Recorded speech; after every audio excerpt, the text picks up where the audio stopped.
everybody, welcome to All That Matters and More. My name is Komiki and welcome guys. Thank you so much for joining us. I do know that there's been a heat wave and it's actually been a little bit tough and we all just feel a little bit fatigued. But you know what? We are here, we are happy and we do have an amazing guest today, guys. I'm definitely so excited. But before we dive right into it, I just wanted to give you guys a quick disclaimer and to let you know that the content we will be providing today is for entertainment, educational and informative purposes. And please, guys, do not consider this as professional or medical advice. So, guys, I did say we do have an amazing woman who's sitting right next to me. I'm not even going to lie. Her energy is so electric. Even when we were DMing her, Maz actually had the opportunity to meet her first, and I'm only meeting her now. But literally, when I was like DMing this woman, I was like, there's no way somebody could be so authentic, so peaceful, so powerful, so full of life over the phone. People usually suck over the phone, but this one is definitely an amazing one, guys. Thank you. It's a pleasure. So please introduce yourself. Firstly, thank you so much for having me. Thank you so much. Matters and More, Maz, Komiki, and the entire team. Introduction. Yes. My name is Edna Nelson. I'm the award-winning author of my book titled Full Circle, How to Live, Love and Love. I'm a 38-year-old entrepreneur, single mom, and like you said, just a ball of energy. I just live every day as though it's my last. And that's because of my experience, and that I'll tell you all about because of my book. Yeah. I think, like I was saying, and I think I should say this on camera, firstly, thank you so much for this book. It's a pleasure. Oh, I'm going to get emotional again. This book, I think it really is just such a beautiful guide. And I think everybody should definitely have it, whether you've lost a loved one or even if you haven't. Yeah. I think that losing a loved one is something that's actually pretty scary. Yes. I'm assuming when people see, I thought that it was maybe about motivation, how to maneuver through life. And when I actually read it, I was like, wow, this is about something that's so important that's not necessarily being spoken about, losing a loved one, and then obviously kind of attaching, your grief, your bereavements, and all the other mental illnesses that would happen. So I just want to find out, from you, your story, what happened, when it happened, and how things just unfortunately just became like a downfall from then onwards. Okay. No, just in short, so 18 years ago, I met who I think was my soulmate. Yes. And the love of my life. And 12 years ago, we got married. We had a beautiful fairy tale wedding and we were about to start our lives together. Yeah. We're looking forward to the rest of our lives together. We were planning, applying for a bond, planning just our lives together. Yeah. But as faith had it, unfortunately, 4 days, just a mere 4 days after we got married, my husband passed away suddenly and unexpectedly due to an operation gone wrong. And it felt like my world crashed. I felt like I didn't have any sense to live anymore. Yeah. But I went through a long journey of depression, anxiety, medication, and all of that. But after almost a year, I roped myself in, to say, I can't allow this to continue. With the help, obviously, of family and friends that stood by me, prayed with me and prayed for me. Yes. And after almost a year, I went for therapy. And that's how I picked myself up. Yeah. And that's how the book came about. That's so amazing. I think with the book specifically, I love the structure. As I was flipping through, I'm such a weird girl when I read a book. So I read the back of it, the blurb, and then I read all the reviews, and then I read the introduction, and then I just go back and forth. I think it's so beautiful to also acknowledge and just to read the reviews and how people have viewed the book. Yeah. I just also wanted to find out about the structure. You do have keynotes. Yes. I did see you have lyrics and a poem.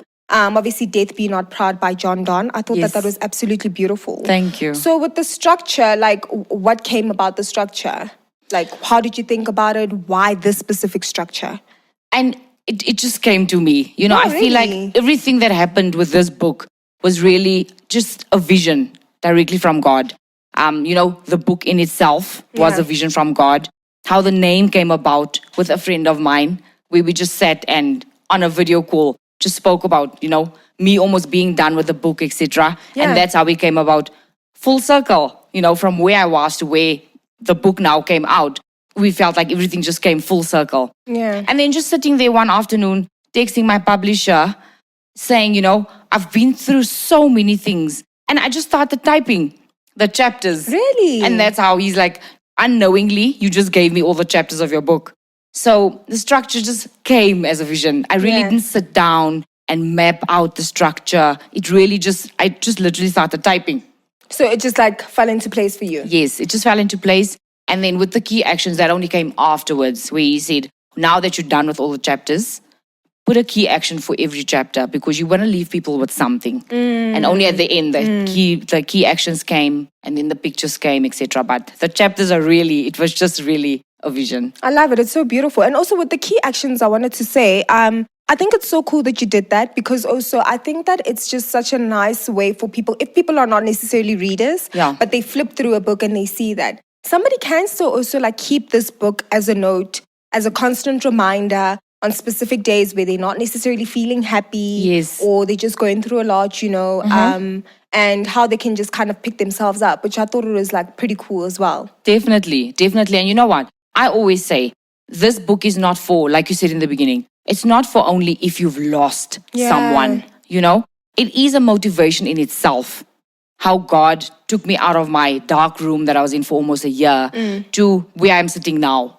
So it is a motivation for, if, a loss of a job, a loss of a relationship, a loss of a friend, So anything that you're going through in life, just to know that you can get out of any situation. Yeah. I think, it's so amazing that you say that with everything that's going on in South Africa. Yes. So many ups and downs. I think right now we're not necessarily prepared for like anything. I just wanted you to unpack your trauma. So on chapter 7, for all of our viewers, specifically this stood out for me. So on chapter 7, the chapter's name is The Trauma. Yes. So this was page 94. I love how you said there that Hugh's death taught me to prepare. Yes. And I think when it comes to losing a loved one, losing a job, breaking up and not being in a relationship, losing important things in your life, no one is actually really prepared, but specifically for death. That's it. I just want you to unpack your trauma and how obviously you can just let our viewers know the importance of preparation for anything in life and for your mental health as well. Because I don't think people comprehend that you also need to be prepared when the doctor tells you that unfortunately you've been diagnosed with depression. Yes. Or you've been diagnosed with bipolar type 2. So just unpack your trauma and what did you mean when you said like prepare yourself? Okay. So I believe in life, as you said, I don't think we generally are prepared. But my husband's death really taught me how to prepare. Yeah. So preparing it in itself, while you're alive, you've got the upper hand in preparation with, for example, your will. What you want to happen with your stuff when you're gone, your finances, your belongings, how you want your money to be split, especially if you've got kids. Yes, especially. Because without a will, families tend to fight, families tend to fight, and that after losing someone, we don't want another rift in the family with a fight because of finances and belongings. So a will is very important. So prep in terms of that. Having your policies in order. Yeah, I did. You actually did read. When I was reading that part, you also say just keeping them up to date as well. I thought that was so significant. Definitely. Having your policies in order and keeping them up to date. So whoever you would like to add or remove, needs to be added and removed in real time. Because it's so sad that when somebody passes, now there's no money to bury them, And one thing that I really learned from you is having a file with all your stuff so that people don't have to run around when you pass, So a file with all your stuff. a copy of your ID, a copy of your passport, if need be, all your statements or accounts that you have, so that it's so easy for someone to just open that file and say, okay, here's everything. And I know some people can't afford a policy, but a burial, the church burials are so cheap, but it does the job. When somebody passes, at least you can bury the person with dignity. Hundreds. So in terms of that was my preparation, and I would really love for everyone to make sure that you are prepped. I know we've got this notion that we're not going to die now, we're young, but we're all going to die someday. We just don't know when or how. And then in terms of when you say the mental side of it, so in prep for that, know that it's a hard knock when you lose someone, and you don't know how it's going to affect you as a person. I went a lengthy journey of depression. I was on depression tablets, sleeping tablets, all of the above, Yeah. So in terms of going to see a therapist, I know I didn't grow up knowing what a therapist was. Yeah. To me, it was you sort out your issue, sit in a corner for 5 minutes, and then you move along. Yeah. But a really, really good friend of mine referred me to, she booked actually for me. And she's like, I can't have this with you anymore. Yeah. I can't see this vibrant person that I've known since I was a baby sit and sulk every day. I know it's tough. I know it's difficult, but you have to start at some point. And therapy was a great help for me. So I would really like to encourage everyone that, whatever you're facing, go for therapy. It really helps. Yeah. And then would you say that you were prepared for like Hugh's death? I know you said that obviously we all are going to die. Yes. Like I was telling you in the beginning as well, that I really wasn't prepared for my brother's death. Yes. I think everything just fell into place because the company that he was working for, the benefits were that amazing.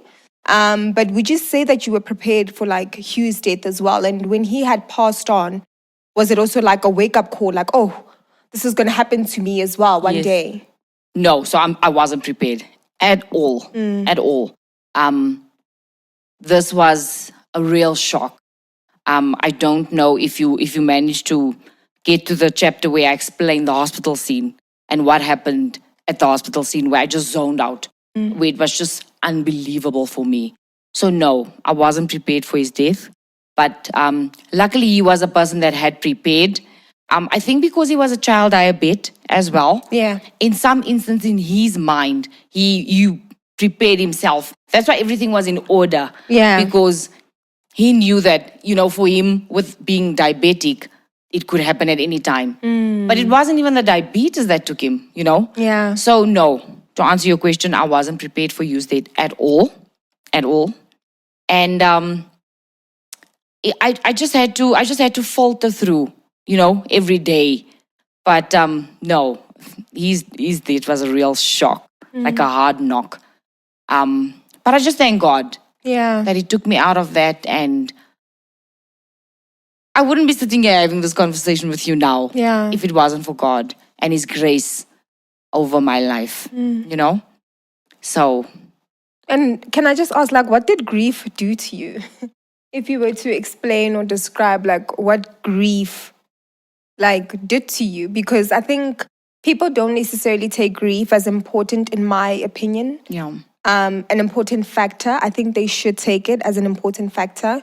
Because, I mean, like you were saying, the implications of grief, it has so many massive implications. Yeah. I mean, your mental health is at stake, Like, Definitely. You lost yourself. And I think it's so sad because you just had the capability and the power to take yourself out of that dark place. But for somebody else, who isn't in that same position, they don't. Yeah. And I think that sometimes that we don't realize that it comes from grief. And I think that's the culture that sucks at the current moment. We are so fixated on common things that we forget about all the other important little factors that can play such a massive role. Definitely. So what did grief do to you? Grief, it turned me into a totally different person. It changed me as a person. For the worst at first, Yeah. but then for the better afterwards.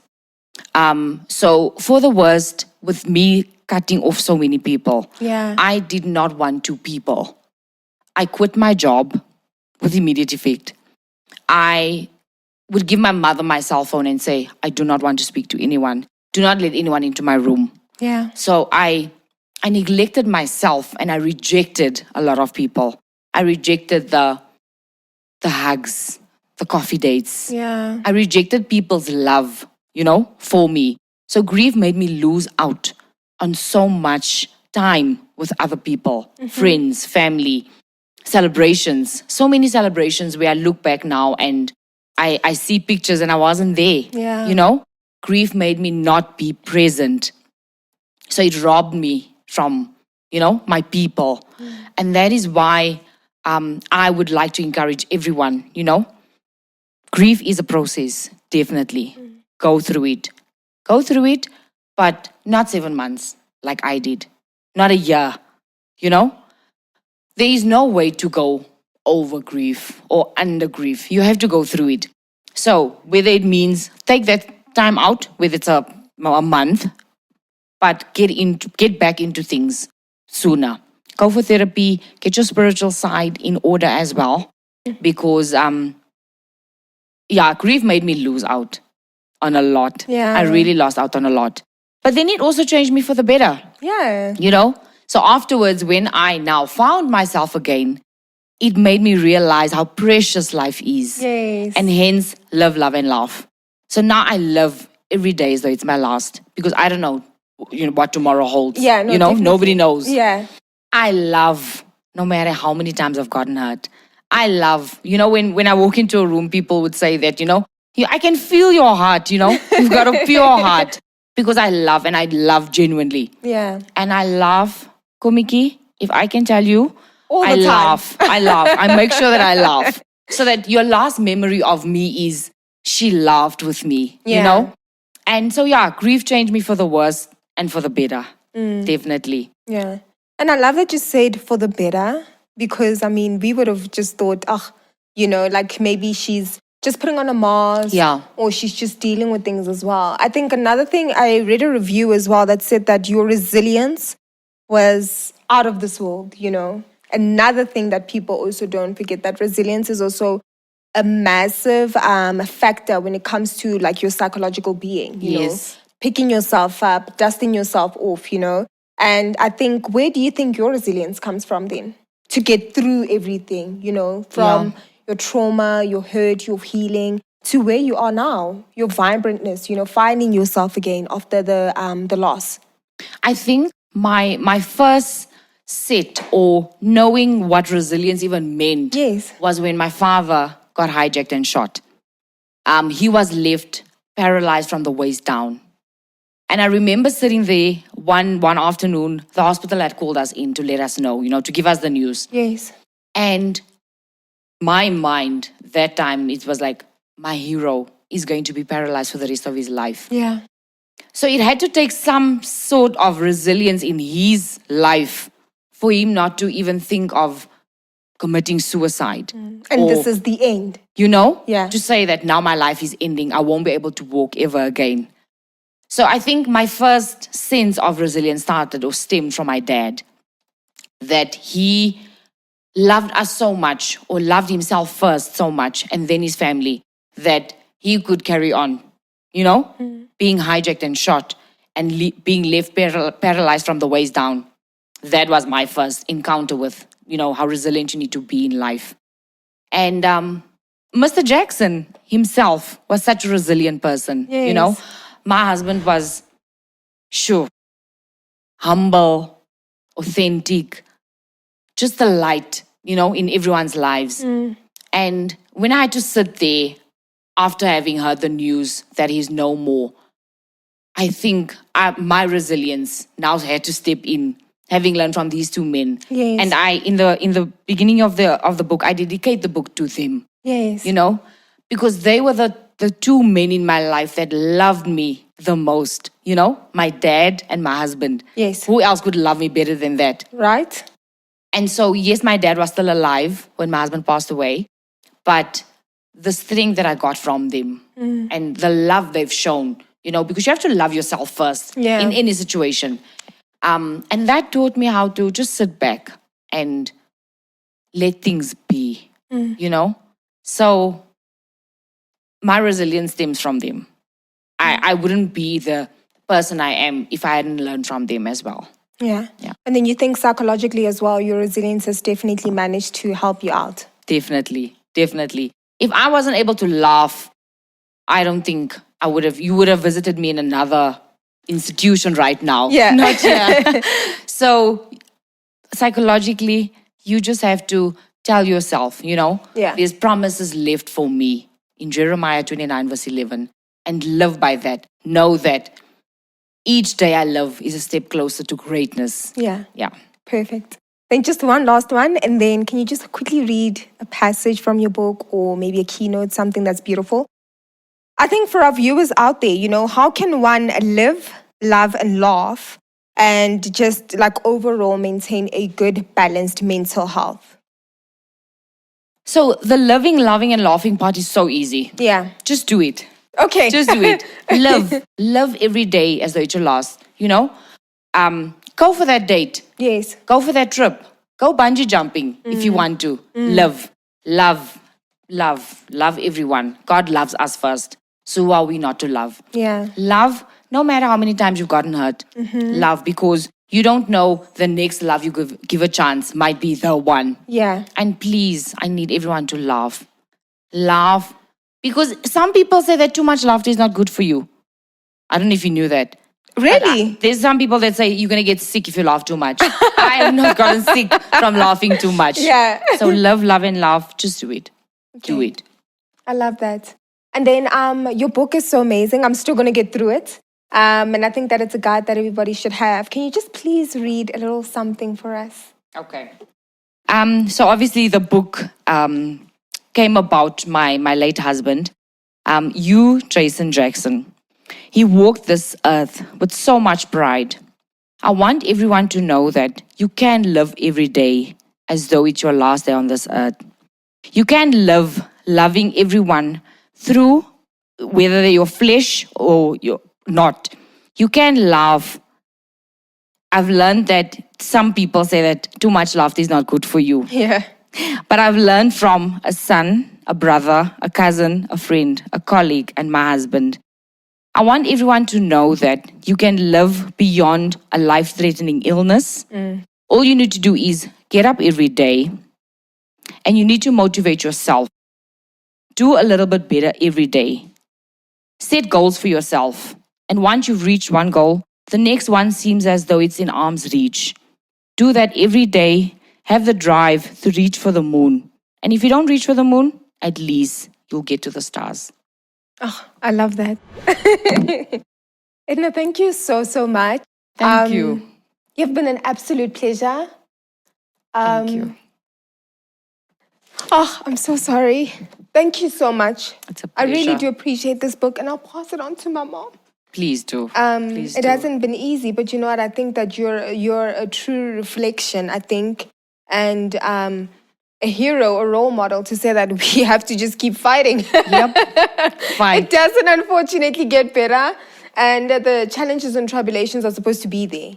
Yeah. So thank you so much for that. And I think that for our viewers out there, guys, please let us know where we can find you on social media pages and the book, because I think it's just such a beautiful reference if you're going through trials and tribulations, how to kind of pick yourself up and find light. Definitely. And find your own light at the end of the tunnel, you know? Yeah. Thank you, Komiki. Thank you so much. It's a pleasure. So where can we find you? Okay. All my socials. Instagram. Yes. Nelson_Edna. Okay. Facebook. Yes. Edna Diva Nelson. So not the DA. Okay. Because you know I'm special. Yeah, so it must I be hear you. Then I'm on TikTok as Edna Diva. Yes. On Twitter as Edna Nelson. My email address is ednanelson605@gmail.com. Perfect. My WhatsApp number 079-4911-326. The book is also on Amazon. So if you just type in Full Circle by Edna Nelson, It comes through as a hard copy and an ebook. Nice. For those that don't like to read. Prepared woman. And then on eBay, you can get it as well on Take a Lot as well. Yes, perfect. Yes. Edna, thank you so much once Thank again. you. You've been an absolute pleasure and such a beautiful light, and we really do appreciate you for coming through. Thank you so much. So I really guys, appreciate it. Thank you. So guys, that's it from us. You guys know where to now reach Edna, guys. Please definitely get yourself a copy. This book is absolutely amazing. And guys, you can definitely also find us on Instagram, mattersandmore_. Our email is info@mattersandmore.co.za. And then guys, also definitely check us out at TikTok on Matters and More. And that's it from us. Have a good one, guys.